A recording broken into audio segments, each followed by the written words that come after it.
Hi friends, last வீடியோவில் நம்ம என்ன பார்த்தோம்? ஒரு கிறிஸ்தவன்னா எப்படி வாழணும், அவன் எப்படி இருக்கணும்னு சொல்லி நம்ம ஏசப்பாவோட வாழ்க்கையிலே பார்த்தோம். ஆனால் இந்த கிறிஸ்தவர்கள் சொல்கிற அந்த பேர் எங்கேருந்து வந்தது? நம்ம எல்லாருக்கும் அந்த சந்தேகம் இருக்கும். அப்போஸ்தலர் 11ஆம் அதிகாரத்தில் நீங்கள் பார்த்தீங்கன்னா முதல்ல சீஷர்களை தான் கிறிஸ்தவர்கள் சொல்கிறாங்க. ஓகேங்களா? ஆனால் அநேக நேரத்தில் நம்ம கிறிஸ்டியன் சொல்லிட்டு இருந்துடுறோம். இந்த சீஷர்களை பற்றி நம்ம யோசிக்க மாட்டோமே. இந்த சீஷர்கள்லாம் என்ன, எதுக்கு அவங்களை கிறிஸ்தவர்கள் சொல்கிறாங்க? இந்த கேள்வி இருக்கலாம், இந்த கேள்வி இருக்கணும். ஏன்னா எல்லாரும் கிறிஸ்தவர்களாக முடியாது, சரிங்களா? சீஷனாக இருக்கிறவன் தான் கிறிஸ்தவனாக முடியும். சீஷனாக இருக்கிறவன் தான் கிறிஸ்தவனே. சும்மா நான் கிறிஸ்டியனு, நான் சர்ச்சுக்கு போகிறேன், நான் ஒரு கிறிஸ்டியனு, நான் பாட்டு பாடுறேன், நான் ஒரு கிறிஸ்டியனு, நான் ஒரு ஜெப கோபுரத்தை கட்டுறேன், நான் ஒரு கிறிஸ்டியனு, நான் ஒரு ஜெப கூட்டத்தை நடத்துகிறேன், நான் ஒரு கிறிஸ்டியனு ஆக முடியாதுங்க. ஒரு சீஷனாக இருக்கணும். ஒரு சீஷனாக இருக்கிறது எப்படி? பைபிளில் ஆண்டவரே சொல்லியிருக்கிறாரு, ஏசப்பாவே சொல்லியிருக்கிறாரு ஒரு சீஷனானா எப்படி இருக்கணும்னு சொல்லி. ஆனால் பழைய ஏற்பாட்டில் நம்ம பார்க்கலாமே, ஆபிரகாம் அவர் சீஷரா அப்படின்னு போட்டிருக்கா? நீங்கள் கேட்கலாம். கர்த்தர் ஆபிரகாமை நோக்கி அவர் அழைக்கும் போது என்னன்னு அழைக்கிறாரு? உன் தேசத்தையும் உன் இனத்தையும் உன் வீட்டாரு உங்க அப்பாவே நீ விட்டுட்டு வான்னு தான் சொல்றாரு. அதுல இருந்து நம்மளுக்கு என்ன தெரியுது? இதே வசனம் தான் ஏசப்பா லூக்கா 14ஆம் அதிகாரம் 26ஆம் வசனத்துல சொல்றாரு. யாதொருவன் என்னிடத்தில் வந்து தன் தகப்பனையும் தன் தாயையும் மனைவியையும் பிள்ளைகளையும் சகோதரரையும் சகோதரிகளையும் தன் ஜீவனையும் வெறுக்காவிட்டால் எனக்கு சீஷனா இருக்க மாட்டான். எங்க ஏசப்பா என்ன இதெல்லாம் சும்மா சொன்னாரா? இல்லை பைபிள் ஏதாவது ஜோக்கா? நம்ம ஒரு அண்டர்ஸ்டாண்டிங்கில் பைபிளை புரிஞ்சுக்க கூடாதுல்ல. ஒரு சீஷனா இருக்கணுங்க, எல்லாத்தையும் வெறுத்துட்டு வரணும், தன் ஜீவனையே வெறுத்துட்டு வரணும். அப்போஸ்தலர் காலத்தில் சீஷர்களாக எப்படி இருந்தாங்க? பேதுரு, யோவான், மத்தேயு இவங்கெல்லாம் என்ன பண்ணாங்க? எல்லாத்தையும் விட்டு வந்துட்டாங்களே. ஏசப்பா ஒரு வார்த்தை, என் பின்னே வா, வந்துட்டாங்களே. ஆனால் நம்ம இந்த காலத்தில் கிறிஸ்தவர்கள் எப்படி இருக்கிறோம்? சர்ச்சுக்கு போகிறோம், அது எனக்கு போதும்பா. ஜெப கோபுரத்துக்கு போகிறோம், அது எனக்கு போதும்பா. நான் டெய்லி சபைக்கு போகிறேன், அது எனக்கு போதும்பா. நான் வர்ஷிப் பண்ணுறேன், அது எனக்கு போதும்பா. இப்படின்னு இருந்தால் சீஷர்கள் என்ன பண்ணாங்க?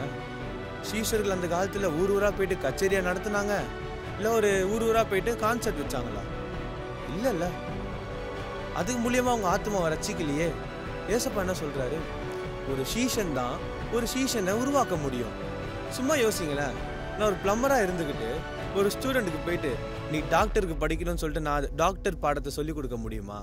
இல்லை நான் ஒரு மீன் பிடிக்கணும் இருந்துட்டு இன்ஜினியரிங் காலேஜுக்கு போயிட்டு நான் ப்ரொஃபஸராக இருக்க முடியுமா? அதே மாதிரி நம்ம ஒரு பிலீவராக இருந்துட்டு ஒரு சீஷனை உருவாக்க முடியுமா? சான்ஸே இல்லை. ஒரு சீஷனாக இருந்தால் மட்டும்தான் ஒரு சீஷனை உருவாக்க முடியும். எதுக்கு சீஷர் சொல்லி நிற்கிறோம்? ஏன்னா நீங்கள் ஒரு சபை மேய்ப்பராக இருந்தால் கூட, இல்லை சபை மூப்பராக இருந்தால் கூட, யாரா வேணா இருங்க, சபையில் ஒரு சீஷனாக இருந்தால் மட்டும்தான் நீங்கள் ஒரு சீஷனை உருவாக்க முடியும். சும்மா நான் ஆத்மாவை ஆதாயப்படுத்துகிறேன், நான் ஆத்மாவை ரசிக்கணும்னு சொல்லிட்டு உங்களால் போக முடியாது. வார்த்தை தெரியாமல் எங்கே போவீங்க நீங்கள்? ஒரு சீஷனுக்கு எல்லா வார்த்தைகளும் தெரியும், எல்லா வார்த்தைகளும் கடைபிடிக்கிறவன் தான் சீஷனாக இருப்பான். ஏன்னா ஏசப்பா அவர் பரமேறதுக்கு முன்னாடி அவனுடைய சீஷர்களை பார்த்து சொன்னது என்ன? எல்லாம் படிச்சிருக்கீங்களா? நான் உங்களுக்காக இப்போ படிக்கிறேன். மத்தேயு 28:19-20. ஆகையால் நீங்கள் புறப்பட்டு போய் சகல ஜாதிகளையும் சீஷராக்கி, என்னது? சகல ஜாதிகளையும் போயிட்டு பிலீவராக்க சொல்ல ஆண்டவர். சீஷராக்கி பிதா குமாரன் பரிசுத்த ஆவியின் நாமத்தினாலே அவர்களுக்கு ஞானஸ்தானம் கொடுத்து நான் உங்களுக்கு கட்டளையிட்ட யாவையும் அவர்களை கை கொள்ளும்படி அவர்களுக்கு உபதேசம் பண்ணுங்கள். இந்த இடத்துல நம்ம யோசிக்கலாமே, நம்ம உண்மையாலே பைபிளில் இருக்கிறதா எல்லாருக்கும் போய் பிரசங்கம் பண்ணுறோமா? இல்லை பைபிளில் போடுறது தான் இப்போ சொல்லிக் கொடுக்குறோமா? இல்லை பைபிளில் இல்லாததை கொண்டாடுறோமா? இதை பற்றி நீங்கள் நிறைய பார்க்கலாம். பைபிளில் இல்லாததை கொண்டாடுறோமா? சரிங்களா? மேலே படிக்கலாம். இதோ உலகத்தின் முடிவு பரியந்தமும் சகல நாட்களிலும் நான் உங்களுடனே இருக்கிறேன் என்றார். ஆமேன். யாரோட அவர் இருக்கிறேன்னாரு? சீஷர்களோட. சரிங்களா? சும்மா பிலீவரோட அவர் இருக்கிறேன்னு சொல்லலை.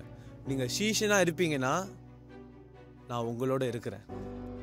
அப்போ நீங்கள் நினைக்கலாம், அவரோட தேவைகளை சந்திக்கிறாரு, என் வாழ்க்கையில அற்புதம் செய்யறாரு, எல்லாமே செய்யறாருன்னு சொல்லி.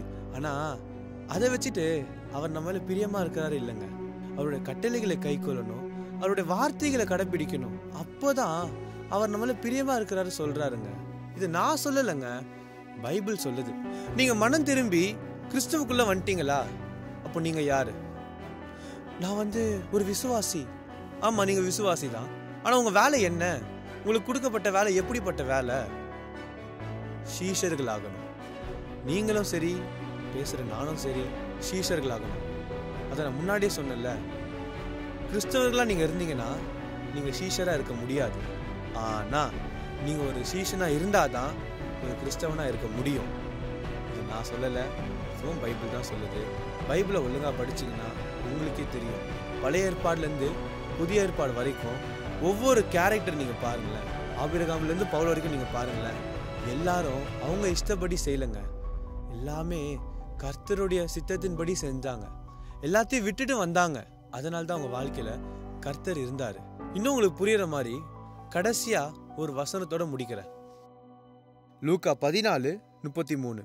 அப்படியே உங்களில் எவனாகிலும் தனக்கு உண்டானவைகளை எல்லாம் வெறுத்து விடாவிட்டால் அவன் எனக்கு சீஷனா இருக்க மாட்டான். இது நான் சொல்லல, ஏசப்பாவே சொல்றாருங்க. சரிங்களா? நம்ம ஏமாத்திக்க வேணாம். நீங்களே பைபிளை படிச்சு பாருங்களேன்.